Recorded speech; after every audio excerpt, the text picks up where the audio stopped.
Hi, everybody. Welcome to Katie in the Morning. I'm Katie Page, Director of Member Relations at the National Association of Healthcare Assistants.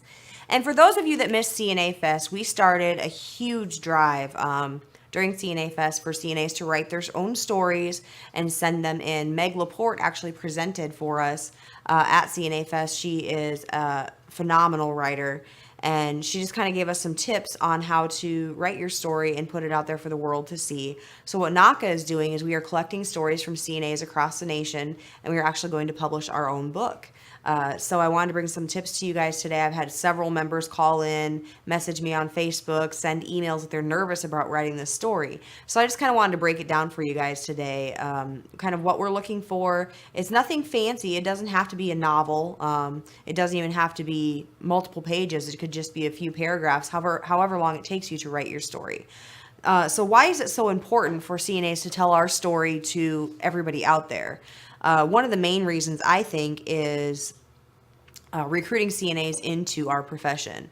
Nobody's going to know what it's like to be a CNA unless we tell them what it's like. You know, those personal relationships that we develop with not just the residents, but with our coworkers, family members, with the residents' family members, really that intimate, personal loop that we have that is constantly going and going and going. You know, we know what time they get up in the morning as far as our residents go, what time they get up, what they like in their coffee, how they like their hair done, makeup or no makeup, do they have a special schedule on Sundays before church, what their favorite food is, what are their dislikes. We know every single thing about them, and that plays a huge role on what we do as CNAs and caregivers, not just certified nursing assistants, but assisted living caregivers, nurse techs, home health aides, mental health aides.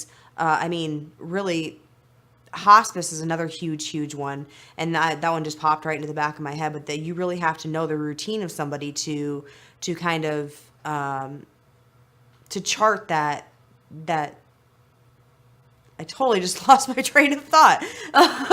To chart their the decrease in mobilization, their intake. You really have to know their routine, what that person's like, in order to tell the changes in their schedule and their personal habits.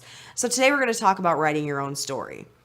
One of the first things that you're going to need to do when you're writing your own story, if I can get Gary to pull up the next slide, I'll tell you, there it is, triggering emotion. If you think about the last time that you read a story that touched your heart in some way, it was the words that are written on there, the way that the story is told. That's what triggers the emotion in somebody. Whether it's anger, whether it's pain, whether it's happiness, joy.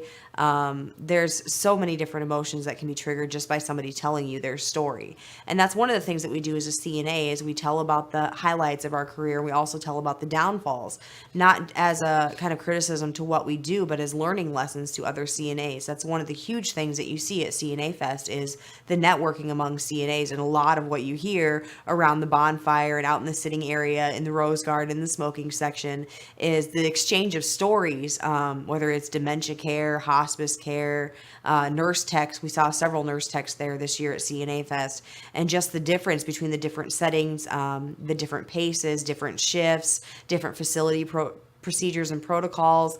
So really writing your own story is about triggering that emotion.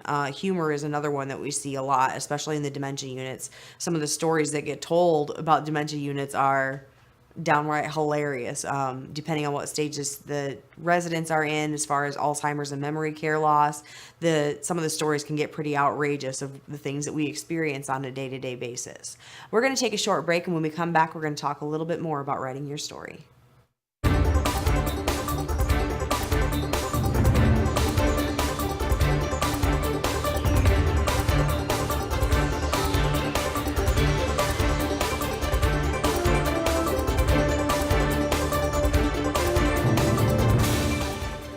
Tune in to CNA TV every Wednesday at 3 p.m. Central Time for long-term care news with Dane Henning. Welcome back to Katie in the Morning. Today we're talking about writing your own story, and right before break we were talking about triggering an emotion in a story, whether it's happiness, sadness, anger, jealousy, joy. So why is it so important to trigger an emotion? Well, emotions lead to action. As a human race in general, our actions are triggered by emotions. Anger, you see the outburst. Joy, you see a more positive, like the endorphins release, and you're just a happier person. they say a smile can actually trigger endorphins. So if you're having a bad day, you wake up in the morning, just smile at yourself in the mirror. I know it sounds kind of dumb, but I can almost guarantee you that you're going to leave the bathroom or wherever you were in a better mood than you were when you went in there. So when it comes to writing your own story and triggering emotions, remember that triggering emotions lead to action. So how do you write your story? These are the tips that I have for you guys.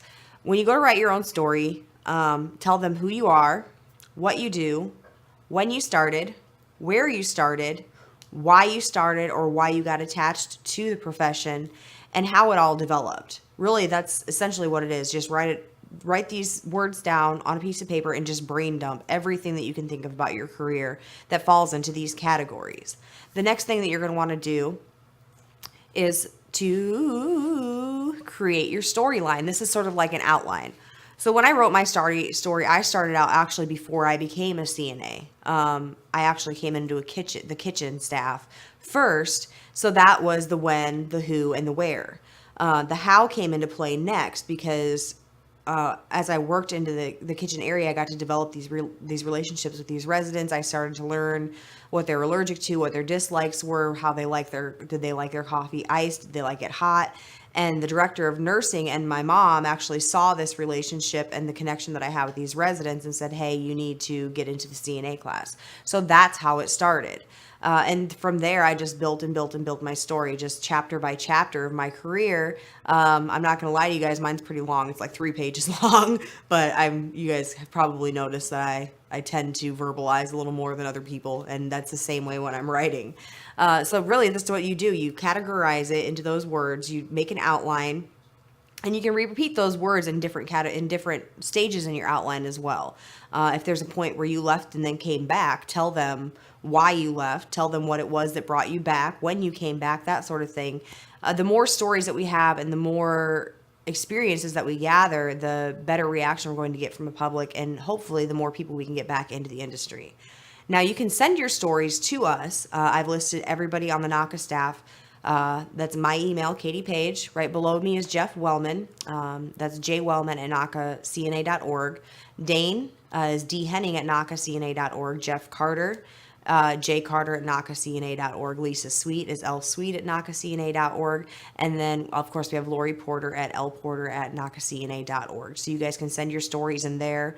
You can also mail them to us. If you go to the website, our address is right there on the website as well. You can actually go to the website if you go to staff or meet and contact us, I believe it is. It'll bring up a page with all of our pictures on it, and there's a little envelope right underneath our pictures. You can just click on that, and that'll open up an email to send it to us. And you can also send it through Facebook. If you write it through like a messenger, you can send it to the NACA Facebook page itself, and then we can print it off here at the office. I would highly, highly encourage everybody to send your stories in, whether you're a NACA member or not. It doesn't really matter to us. We want all the caregivers, assisted living, home health, hospice, nurse techs, and CNAs. Just send all of your stories to us so we can get this book out there and get more people recruited back into our industry. I'm going to let you guys go for now, and I will see you right back here tomorrow at 10 a.m. for Katie in the Morning.